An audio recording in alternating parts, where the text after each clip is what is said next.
Hello student, welcome back to my YouTube channel Arihant lecture. Guys, आज के इस video में हम एक टॉपर की कॉपी देखने वाले जो कि स्टेट टॉपर की कॉपी है। अगर आप इस कॉपी को देख लेते हो, अगर इस तरह से लिखकर आ जाते हो अपने बोर्ड एग्जाम में, तो चाहे जिस भी विचारधारा के एग्जामिनर हो, चाहे जितना खड़ूस एग्जामिनर हो, उसके सामने भी ये लिखी हुई कॉपी चले जाएगी तो उसका दिल बिल्कुल पिघल जाएगा और आपको पूरे प्यार से नंबर देगा। हमारे पास बोर्ड एग्जाम की बहुत सारी कॉपी है जिसको चेक की हुई कॉपी है, और इस कॉपी में देखो 99 नंबर मिला है, इस कॉपी में 98 नंबर मिला है, और यहाँ पे इस कॉपी में आपको 70 में 70 नंबर मिला है। और कुछ कॉपी और भी है जहां पे 95% मिला है और किस बच्चे को 85% मार्क्स मिले।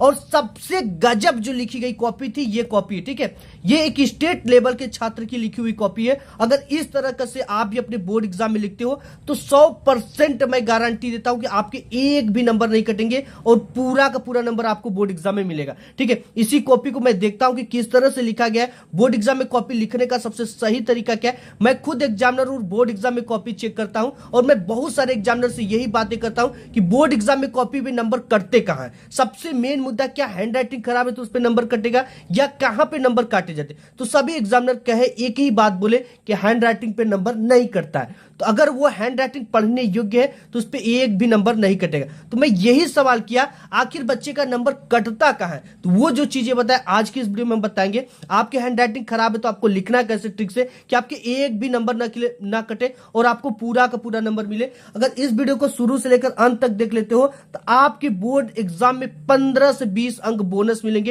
यानी आपके एक भी नंबर नहीं कट सकते, मेरी 100% गारंटी है।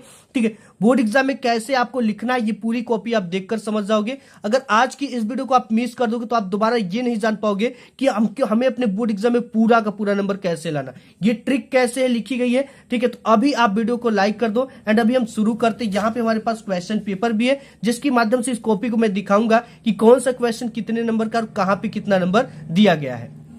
तो आज की इस वीडियो में हम ये भी बात करेंगे कि आपको बोर्ड एग्जाम में किस पेन का यूज करना है, कि हैंड राइटिंग पुअर है तो आपको कैसे लिखना है कि आपके एक भी नंबर ना कटे। और मैं फिर से कहूंगा कि आप जो तरीका मैं बताऊंगा इस तरीके से अगर बोर्ड एग्जाम में कॉपी लिख दोगे, ये जो तरीका लिखा है बच्चा, तो आप किसी भी विचारधारा के एग्जामिनर के सामने अगर ये कॉपी जाएगी तो पूरा का पूरा नंबर देगा। तो यहाँ पे एक एक चीजों को हम देखते हैं। सबसे पहले इसका फर्स्ट पेज पढ़ते हैं और यहाँ पे देखो क्या है।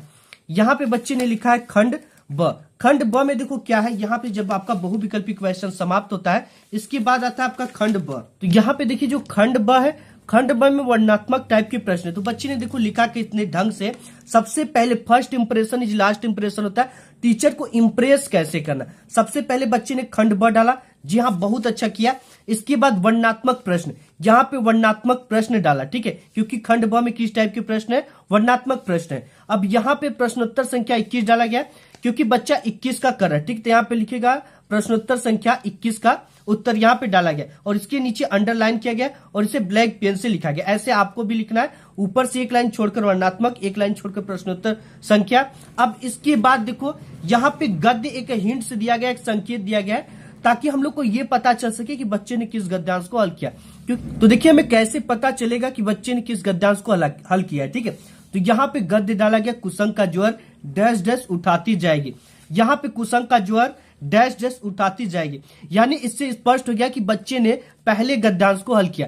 ये चीजें बहुत जरूरी है ताकि एग्जामिनर को ये पता चल सके कि आपने किस गद्यांश को हल किया। अब इसके बाद यहाँ पे है, तो यहाँ पे सबसे पहले में नंबर पे देता है कि उपयुक्त गद्यांश का संदर्भ लिखिए, और ये आता है आपका 2 नंबर का। ठीक है, तो यहाँ पे बच्चे ने देखो क्या किया है, सबसे पहले यहाँ पे संदर्भ हेडिंग डाला है, ठीक है, और यहाँ पे अ नंबर डाला। शायद इसकी जो क्वेश्चन पेपर था उसमें अ दिया होगा इसीलिए इसने अ डाला है। ठीक है, यहाँ पे संदर्भ है कि प्रस्तुत गद्यांश हमारी पाठ्य पुस्तक हिंदी को ब्लैक पेन से इन्वर्टेड कॉमा बहुत अच्छा है कि गद्य खंड में संकलित, ठीक है, गद्य खंड में संकलित मित्रता नामक पाठ से लिया गया, तो इसे ब्लैक पेन से और इन्वर्टेड कॉमा में लिखा गया, नामक पाठ से लिया गया है। इसके जो लेखक है वो आचार्य रामचंद्र शुक्ल जी हैं। ऐसे देखो लिखा गया है, इनके मतलब कि जो हिंदी हो ब्लैक पेन से, इसके शीर्षक को ब्लैक पेन से, एंड इसके जो लेखक है वो आचार्य रामचंद्र शुक्ल को ब्लैक पेन से लिखा गया। यही इंपॉर्टेंट चीज होती है कि ये जो है आप गद्यांश में लेखक लिखोगे, पद्यांश में कवि या रचयिता लिखोगे, कैसे लिखोगे ये आगे देखेंगे कैसे लिखा गया है।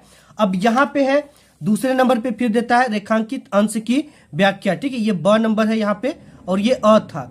तो यहाँ पे देखो क्या है, ब नंबर बच्चा ने रेखांकित अंश की व्याख्या हेडिंग डाला है।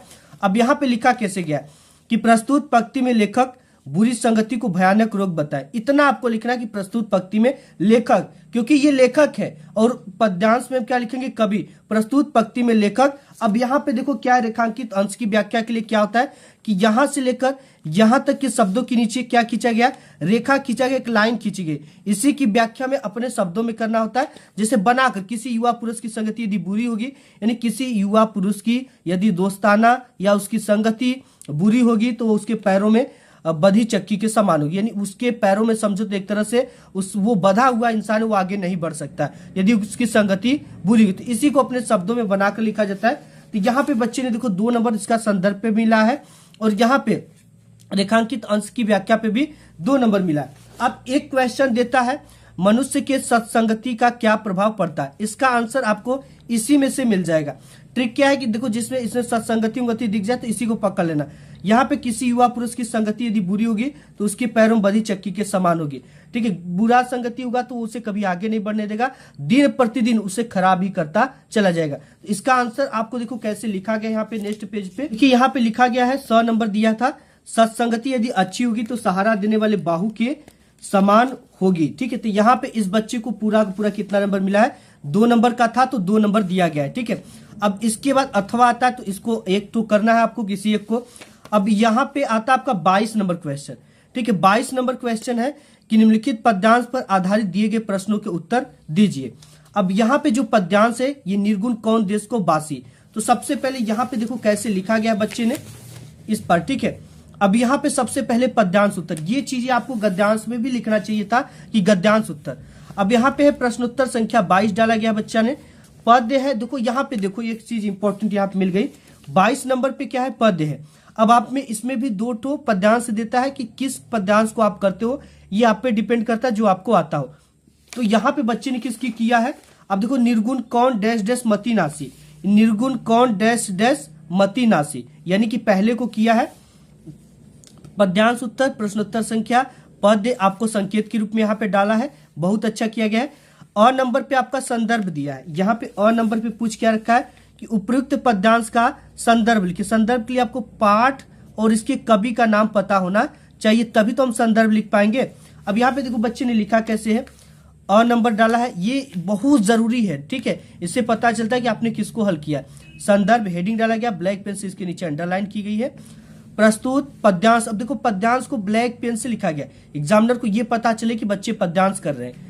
देखो एग्जामिनर काफी फास्ट होता है बोर्ड एग्जाम में, उसे पूरा कॉपी पढ़ने की समय ही नहीं होता है, क्योंकि पर कॉपी चेक करने का पैसा मिलता है, सभी ऐसे ही करते हैं।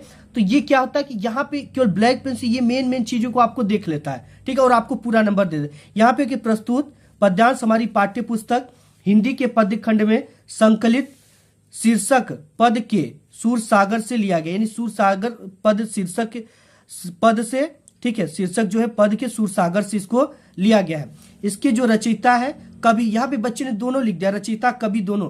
ठीक है, देखो जो पुराने टाइप के कवि हैं, जैसे आपके सूरदास जी हो गए, कबीर दास जी हो गए, ठीक है, इन सभी को क्या लिखेंगे हम, रचयिता लिखेंगे। और जो नए कवि जैसे सुमित्रानंद पंत, मैथिली शरण गुप्त हो गए, इनको कवि लिखेंगे। अगर यहीं पे कोई महिला कवि होती है तो उनको कवित्री लिखते हैं। ठीक है, यहाँ पे अगर कोई महिला होती है जैसे आपकी महादेवी वर्मा, तो लिखेंगे कि इस पाठ की रचयिता कवित्री महादेवी वर्मा जी है। इस चीज का ध्यान देना है। यहाँ पे रचयिता कवि सूरदास जी है, सूरदास जी को ब्लैक पेन से लिखा गया है, और इनके शीर्षक को ब्लैक पेन से और हिंदी को ब्लैक पेन से इन्वर्टेड कॉमा में। तो यहाँ पे इस बच्चे को 2 नंबर पूरा मिला है। एंड इसके बाद क्या है, देखो यहाँ पे देता है रेखांकित अंश की व्याख्या, जो कि दूसरे नंबर पे है। व्याख्या किसकी करनी, यहां से लेकर यहां तक के शब्दों के नीचे रेखा खींचा गया, एक लाइन खींचा गया, इसी की व्याख्या में अपने शब्दों में करनी होती है। यहाँ पे बच्चे ने देखो डाला क्या, रेखांकित अंश की व्याख्या हेडिंग। अब इसके बाद क्या है, देखो यहाँ पे यही एक लाइन इंपॉर्टेंट है, प्रस्तुत पंक्ति में कवि कहते हैं कि, इतना के बाद ही आपको पूरा रेखांकित अंश की व्याख्या लिखना। ये चीजें किया है बच्चा ने, गोपिकाएं उद्धव जी से कहती हैं, उसके बाद पूरी बात इसको व्याख्या आपको लिखना है। लेकिन ये मेन है, प्रस्तुत पंक्ति में कवि कहते हैं कि, देखो इस तरह से बहुत परफेक्ट ये कॉपी लिखी गई है। अब इसके बाद ये तो आपने कर लिया। अब यहाँ पे इनमें गोपिकाएं किससे प्रश्न करें, एक क्वेश्चन देता है जिसका आंसर आपको इसी में से मिल जाएगा। तो जो गोपिकाएं हैं वो उद्धव जी से प्रश्न कर रही हैं, तो देखो कैसे लिखा गया।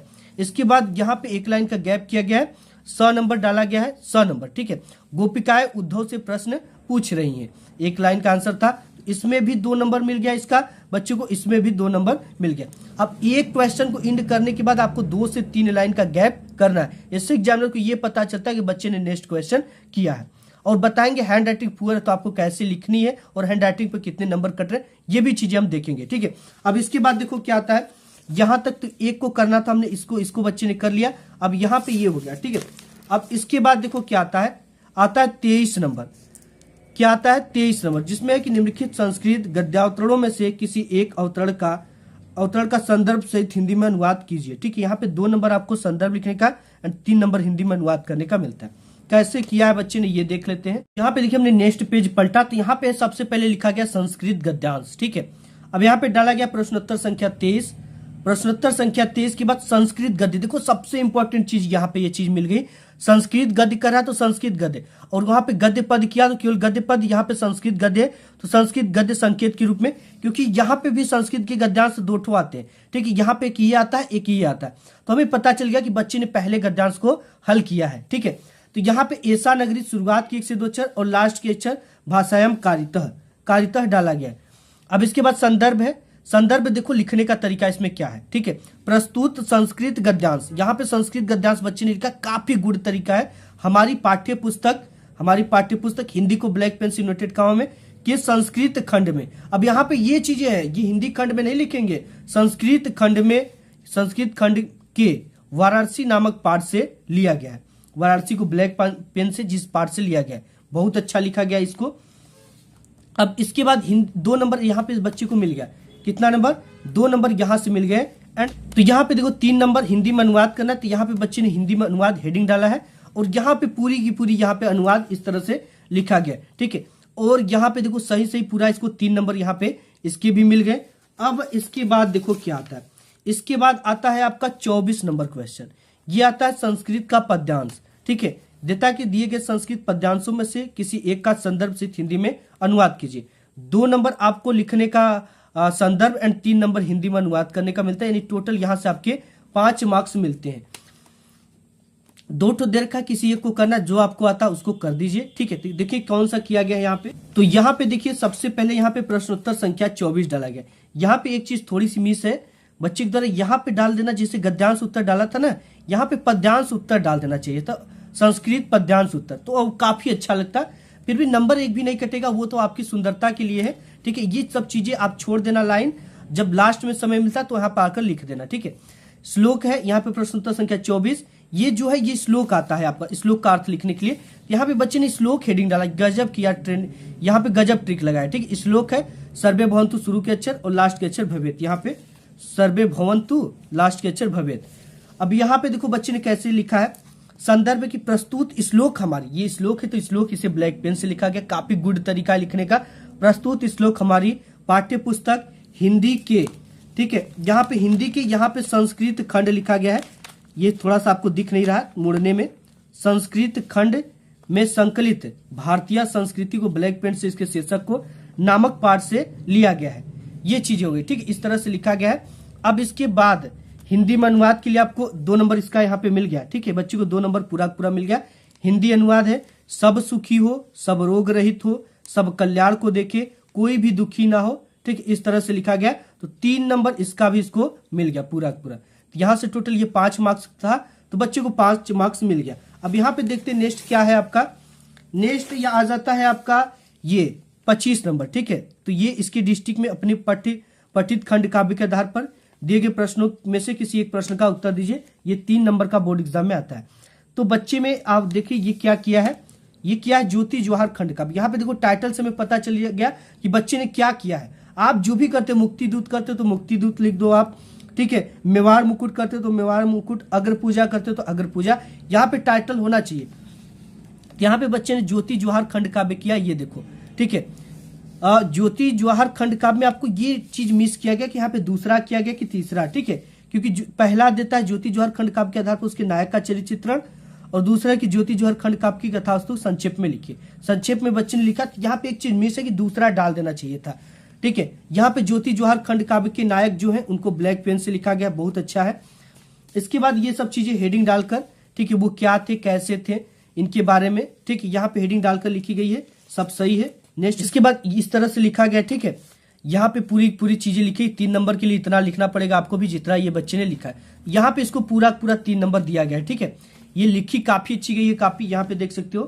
तो इसको पूरी हेडिंग का ध्यान दिया गया है, सब कुछ का, साफ सुथराई का। अब यहाँ पे इसके बाद नेक्स्ट देखते हैं क्या आता है आपके बोर्ड में। 25वां जब खत्म होता है तो यहाँ पे आपको नेक्स्ट देखोगे तो जीवन परिचय लिखने के लिए आता है। क्या आता है आपका? जीवन परिचय लिखने के लिए आता है। जैसे यहाँ 26 का क, निम्नलिखित लेखकों में से किसी एक लेखक का जीवन परिचय दीजिए एवं उनकी किसी एक रचना का नाम लिखिए। जीवन परिचय लिखने का आपको 3 नंबर मिलता है एंड प्रमुख रचना का उल्लेख करने का 2 नंबर मिलता है। यानी टोटल यहाँ से आपको 5 नंबर लाना है। देखा जयशंकर प्रसाद का, पद्मलाल पुन्नालाल बख्शी का, भगवत शरण उपाध्याय का। देखते हैं बच्चे ने किसका लिखा है। तो यहाँ पे बच्चे ने जो लिखा है जीवन परिचय वो जयशंकर प्रसाद का लिखा गया है। सबसे पहले बच्चे ने लेखक परिचय लिखा तो ऊपर लेखक परिचय लिखा गया है। ठीक है, क्योंकि ये लेखक परिचय के अंतर्गत था। प्रश्नोत्तर संख्या 26 का क डाला गया है। जयशंकर प्रसाद, यहाँ पे जिसका भी लिखो, ठीक है, जिसका भी आप लिखो यहाँ पे उनकी टाइटल होना चाहिए। अब यहाँ पे जीवन परिचय आपकी हेडिंग रहेगी। ठीक है, सही लिखा गया है। एंड यहाँ पे देखो इंपॉर्टेंट क्या है, यहाँ पे बच्चे ने हाईलाइटर का यूज किया है। ये हाईलाइटर जब भी आप यूज करते हो थोड़ा सा ध्यान देने योग्य बात है, हल्का हाईलाइटर करो। ये बच्चे का हाईलाइटर जो है काफी तगड़ा हाईलाइटर है। ठीक है, तो नया हाईलाइटर लो और हल्का हाईलाइटर चलना चाहिए। हाईलाइट करना अच्छा है, ठीक है, इस पे भी नंबर मिलते हैं और ये अच्छा भी, इसके नंबर नहीं करते हैं।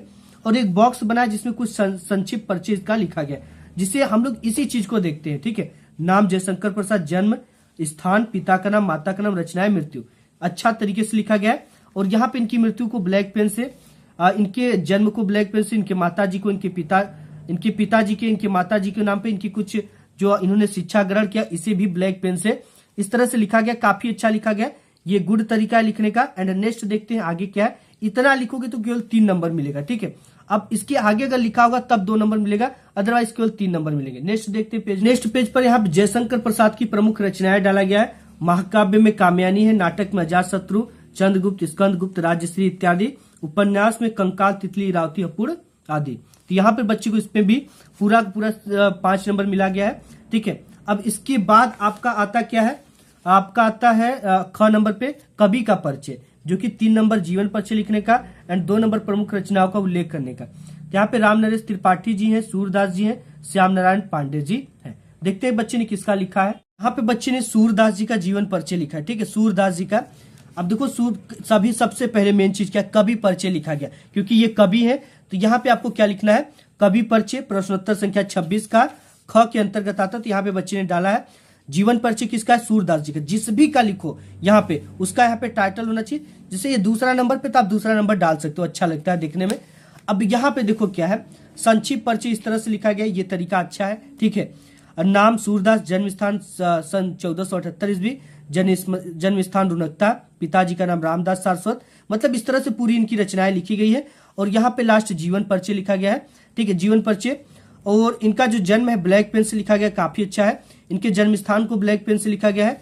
इनके जो पिताजी के नाम को ब्लैक पेन से, इनके माताजी के नाम को ब्लैक पेन से लिखा गया। आगे देखते कैसे लिखा गया है। अब यहाँ पे देखो आगे इस तरह से लिखा गया, इनके गुरु जो थे वो वल्लभाचार्य को ब्लैक पेन से, इनकी मृत्यु 1583 ईस्वी में हुई थी ब्लैक पेन से। गोवर्धन के पास परसौली, ठीक है, पारसौली नामक गांव में हुआ था, तो इसे भी ब्लैक पेन से लिखा गया। अब यहां तक लिखोगे तो केवल 3 नंबर मिलेगा। अब यहाँ पे बच्चे को 5 नंबर मिला। ठीक है, सूरदास जी की प्रमुख रचनाएं सूर सागर, सूर सरावली, साहित्य लहरी इत्यादि। तो इसमें इसका पूरा 5 नंबर मिला है। इस तरह से लिखना है। 3 नंबर तो यहाँ तक का मिलेगा, 2 नंबर इसका मिलेगा इनकी प्रमुख रचनाओं को लिखने का। अब आगे देखते हैं कि क्या है।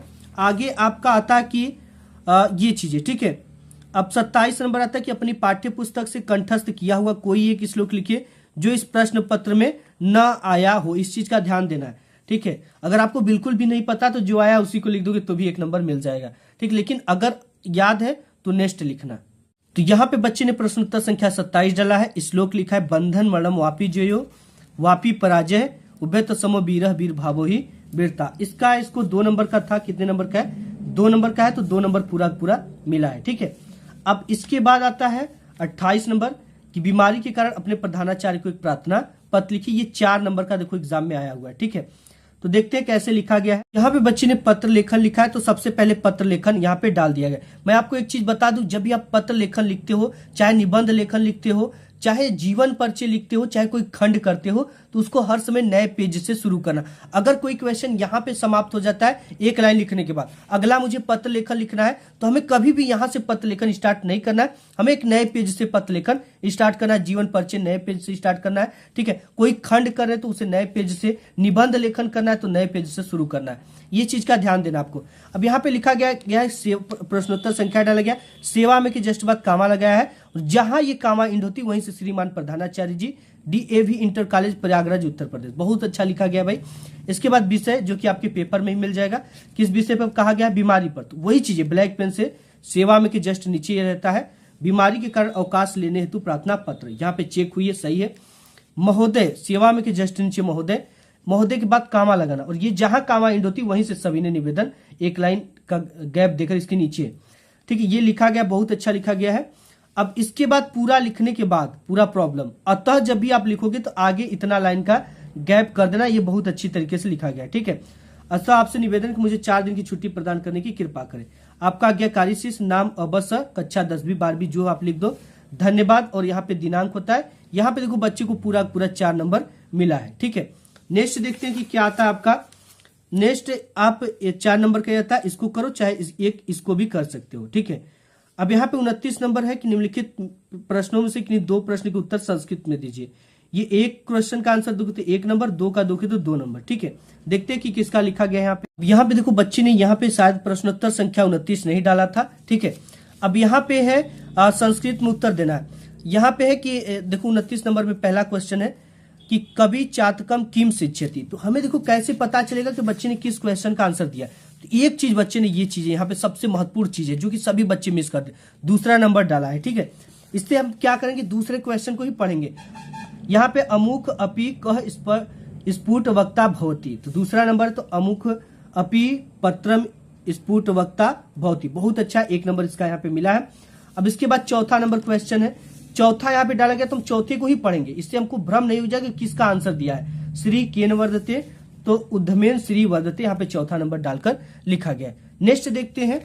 नेक्स्ट आपका जो आता है वो 30 नंबर आता है निबंध लिखने के लिए, जो कि 7 मार्क्स का होता है, इंटरमीडिएट में 9 मार्क्स का होता है। किसी देखे हुए मेले का वर्णन, देश प्रेम, बेरोजगारी उसे दूर करने का उपाय, प्रदूषण की समस्या और समाधान। देखते हैं कैसे लिखा गया, क्या लिखा गया। तो यहाँ बच्चे ने देखा हमने कि पर्यावरण प्रदूषण की समस्या एवं समाधान पे निबंध लिखा है। ठीक है, निबंध लेखन आपको सबसे पहले फ्रंट पेज पे ऊपर डाल देना है। प्रश्नोत्तर संख्या 30 काफी अच्छा है। और यहाँ पे पर्यावरण प्रदूषण की समस्या एवं समाधान। अब एक चीज इसमें 4 चांद लगा दिया भाई, वो क्या है, हम सब मिलकर प्रदूषण को मिटाएंगे, पर्यावरण को स्वच्छ व सुंदर बनाएंगे। यहाँ पे सबसे पहले आप इंग्लिश में कोटेशन जानते हो, इंग्लिश में लिख सकते हो, हिंदी में जानते हो, हिंदी में लिख सकते हो। और जब भी कोटेशन लिखना है तो दोनों तरफ लाइन छोड़कर बीच में लिखना है, ये नहीं कि एकदम किनारे से शुरू कर दे। ये बहुत अच्छी तरीका किया गया। और यहाँ पे रूपरेखा डाला गया है, इसके अंतर्गत ये पता चलता है जिससे प्रस्तावना, प्रदूषण का अर्थ, प्रदूषण के प्रकार, वायु प्रदूषण, ठीक है, जल प्रदूषण, ध्वनि प्रदूषण, रासायनिक प्रदूषण, प्रदूषण की समस्या, प्रदूषण को रोकने का उपाय, उपसहार। ठीक, हमको ये पता चल गया कि इतने हेडिंग के अंतर्गत बच्चे ने पूरे प्रदूषण को कवर करने का कोशिश किया है। ठीक है, कवर किया गया। तो यहाँ पे प्रस्तावना हेडिंग डाला गया, कुछ इंपॉर्टेंट चीजें जिसे ब्लैक पेन से लिखा गया है, प्रदूषण के अर्थ को ब्लैक पेन से। नेक्स्ट देखते हैं पेज पर कैसे लिखा गया। और यहाँ पे देखो नेक्स्ट पेज पर इस तरह से लिखा गया है, मत फैलाओ और प्रदूषण, पर्यावरण का करो संरक्षण। यहाँ पे एक कोटेशन और डाल दिया गया। ये सब 4 चांद लगा देती, एक भी नंबर नहीं कटेगा भाई, किसी भी एग्जामिनर के पास जाएगा एक भी नंबर नहीं कटेगा। अब यहाँ पे प्रदूषण का अर्थ भी लिखा गया है। ठीक है, तो यहाँ पे जब आसपास हरियाली होगी तब जीवन में खुशहाली होगी, यहाँ पे कोटेशन डाल दिया गया। अब यहाँ पे प्रदूषण के प्रकार इस तरह से डाला गया कि प्रदूषण कितने प्रकार का होता है। ठीक है, यहाँ पे तो नेक्स्ट पेज पे देखते हैं कैसे लिखा गया है। नेक्स्ट आपका इस तरह से वायु प्रदूषण पहली हेडिंग है, इसके बाद जल प्रदूषण है। अब यहाँ पे देखो जल ही जीवन है, कुछ कोटेशन इसका परिभाषा है, तो वाटर इज लाइफ भी इसको लिख सकते हो, ब्लैक पेन से लिखा गया है। कुछ इंपॉर्टेंट चीजें हैं जिससे इसको ब्लैक पेन से लिखा गया है, इससे कौन कौन सी बीमारी हो सकती है, इसको ब्लैक पेन से लिखा गया है। ठीक है, ये भी बहुत अच्छा खासा है। और इसके बाद यहाँ पे नेक्स्ट देखते हैं ध्वनि प्रदूषण का अर्थ क्या है, इसको देखो, इसको कैसे कैसे उत्पन्न होती है, उत्पन्न होने वाले उपकरण को ब्लैक पेन से लिखा गया है और काफी अच्छी तरीके से लिखा गया है। रासायनिक प्रदूषण, प्रदूषण के कारण क्या हो सकती है, यहाँ पे लिखा गया है आगे देखते हैं। अब यहाँ पे है उस पूरा चीजें लिखा है, प्रदूषण को रोकने का उपाय। लास्ट हेडिंग उपसंहार है और इसको पूरा का पूरा 7 नंबर मिला है। ठीक है, आप एक क्वेश्चन को करो तो 3 लाइन का गैप करके ही दूसरा क्वेश्चन करना है। ऐसे एग्जामिनर को ये पता चलता है कि आपने नेक्स्ट क्वेश्चन किया है। और आपको शुरुआत 2 से 3 पेज पे कट पीट बिल्कुल भी नहीं करना है और वही प्रश्न करना है जो आपको अच्छे से आता हो। प्रश्नों को सीरियल से करने की कोशिश करना, जिससे एग्जामिनर का समय बचता है और आपको नंबर नहीं करते हैं। ठीक है, और अब कभी भी कॉपी में गलत चीजें मत लिखो। क्वेश्चन का आंसर नहीं आता बनाकर लिखो, कुछ भी लिखो, हिंदी से रिलेटेड लिखो, अपने शब्दों में लिखो, उसके नंबर मिलेंगे। बट गलत चीजें, गाली गलौज, ठीक है, कसम, आत्महत्या जैसी चीजें लिखोगे तो एक भी नंबर नहीं मिलेगा। इस तरह से आप कॉपी लिख कर आते हो तो पूरे के पूरे आपके नंबर मिलेंगे। आज के इस वीडियो में बस इतना ही, मिलूंगा नेक्स्ट वीडियो में, तब तक